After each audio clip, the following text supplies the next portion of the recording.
Hello students, good morning class. Welcome to the class. कैसे हैं आप बच्चों? आई थिंक आप सभी अच्छे होंगे।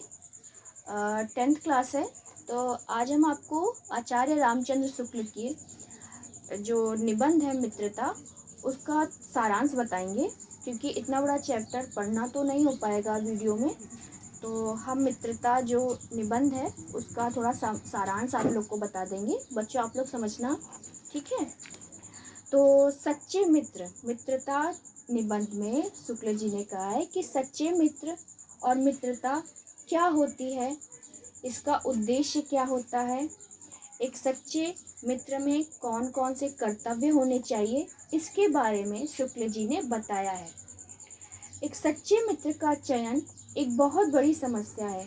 जब कोई युवा अपनी किशोरावस्था के बाद घर की चार दीवारी से बाहर निकलकर बाहरी दुनिया में कदम रखता है, तो उस समय उस युवा के सामने सबसे बड़ी समस्या एक सच्चा मित्र बनाने की होती है।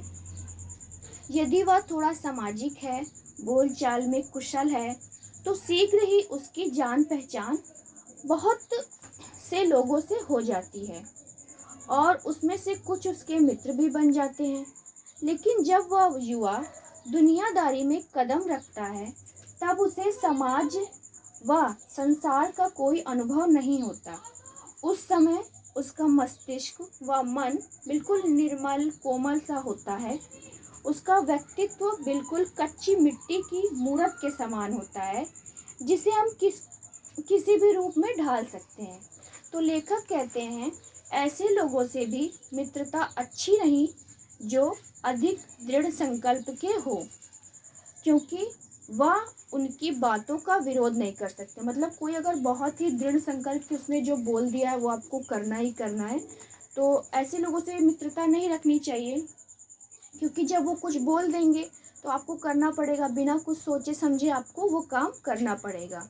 और दूसरी ओर लेखक ये भी कहते हैं कि उन लोगों से भी मित्रता अच्छी नहीं होती जो हमारी ही बात को ऊपर रखकर सम्मान देते हैं। मतलब ऐसे लोगों से भी दोस्ती नहीं करनी चाहिए कि जिसको आपने जो बोल दिया वो चुपचाप सुन ले, क्योंकि वह हमारा विरोध नहीं करते। क्योंकि वो लोग हमारा विरोध नहीं करते, और जब हमारा विरोध नहीं करेंगे तो धीरे धीरे हमारे साथ क्या होगा कि हमें लगेगा कि जो हम कर रहे हैं वो सही है, तो हमारी सोचने समझने की क्षमता भी कम हो जाएगी और हमारी बुद्धि क्या होगी, बिल्कुल कुंठित हो जाएगी। बड़े आश्चर्य की बात है कि जब हम घोड़ा खरीदते समय भी उसकी बहुत अच्छी से जांच परख कर लेते हैं। मतलब अगर हम घोड़ा खरीदने जाएंगे तो उसकी, या कोई भी सामान खरीदने जाते हैं, कुछ भी खरीदने जाते हैं, तो उसकी बहुत अच्छे से जांचते परखते हैं कि ये सही है कि नहीं।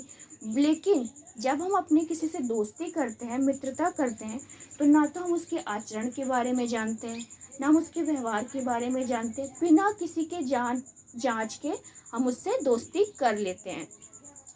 इसके अलावा शुक्ल जी कहते हैं, एक सच्चे मित्र जीवन में औषधि के समान होना चाहिए।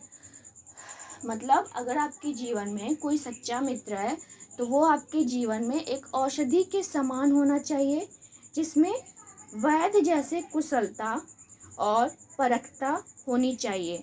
एक अच्छी माता के समान धैर्य ममता भी होनी चाहिए। मतलब उसके अंदर धैर्य भी होना चाहिए, प्रेम भी। जैसे हमारी मम्मी लोग होती हैं, वो कितना सहती हैं, हम चाहे उनको जो भी कुछ बोल दें उनको बुरा नहीं लगता, वो हमसे बात करेंगी। तो वैसे ही हमारा जो दोस्त होना चाहिए बिल्कुल उन्हीं के समान होना चाहिए कि उनको हमारी बातों का भी बुरा ना लगे, और उसमें उतना हम दोनों में प्यार होना चाहिए। जो हमें, जैसे हमारी मम्मी लोग हम कुछ गलत करते हैं रोकती हैं, तो जो हमें कुमार्ग पर जाने से रोकता है, गलतियों से बचाता है, निराशा होने पर आशा का संचार करता है, तथा सत्य, मर्यादा, कोमल, शिष्टता व पवित्रता के प्रति हमारे मन में विचार जागृत करता है। शुक्ल जी आगे कहते हैं कि सच्चे मित्र का कर्तव्य है वह हमारा सही मार्गदर्शन करे। मतलब जो सच्चा मित्र होगा उसका यह कर्तव्य है कि हम अगर कुछ गलत कर रहे हैं तो हमें बोले। वह हमारा प्रेम पात्र होना चाहिए, जिसमें एक अच्छे भाई के भी गुण होने चाहिए। दोनों मित्रों में सच्ची सहानुभूति होनी चाहिए।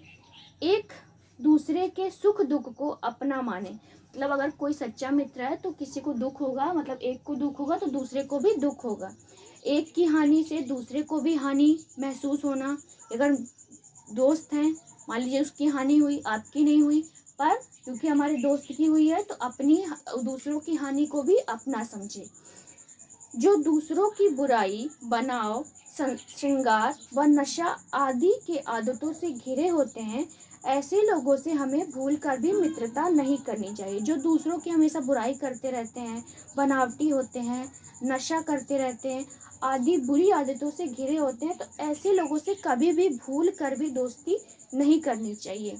आगे लेखक कहता है, ऐसा जरूरी नहीं दो मित्र की प्रकृति आचरण एक समान हो। मतलब लेखक कहते हैं कि ऐसा जरूरी नहीं कि दो लोगों में अगर दोस्ती हो तो दोनों एक जैसा सोचें, दोनों के सोचने का या आचरण या उनकी प्रकृति एक जैसी होनी चाहिए, या वो काम एक जैसा करें। भिन्न भिन्न स्वभाव के लोगों में भी मित्रता हो जाती है। मतलब अगर आपका दोस्त है तो जरूरी नहीं कि दोनों का स्वभाव एक जैसा हो, दोनों एक जैसे हो, कुछ ना कुछ डिफरेंट हो ही जाता है, फिर भी उसमें एक अच्छी मित्रता होती है।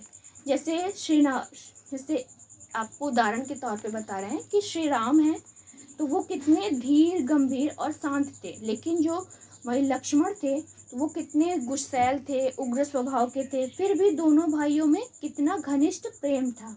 इसी प्रकार स्वाभिमानी कर्ण और लोभी दुर्योधन के स्वभाव बिल्कुल अलग होने के बाद भी उनकी मित्रता जग विदित है। मतलब कर्ण जो थे वो स्वाभिमानी थे, पर उनका जो दोस्त दुर्योधन था वो बहुत लोभी था।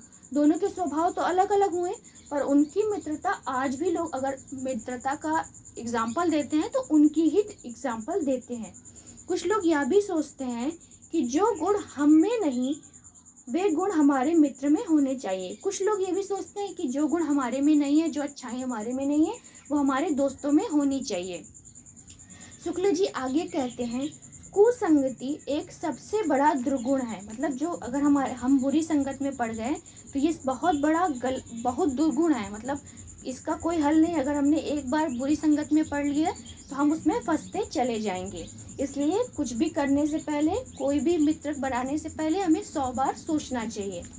यह व्यक्ति को अवनति के गड्ढे में गिराता है। मतलब यह व्यक्ति को कभी आगे बढ़ने नहीं देता। अगर आप किसी की गलत संगत में पड़ गए तो वो कभी, अगर आपका दोस्त नशा करता होगा या अगर आपका दोस्त पढ़ता लिखता नहीं होगा तो वो आपको भी पढ़ने लिखने नहीं देगा। इसलिए गलत संगति हमारे लिए सबसे बड़ा दुर्भाग्य होता है।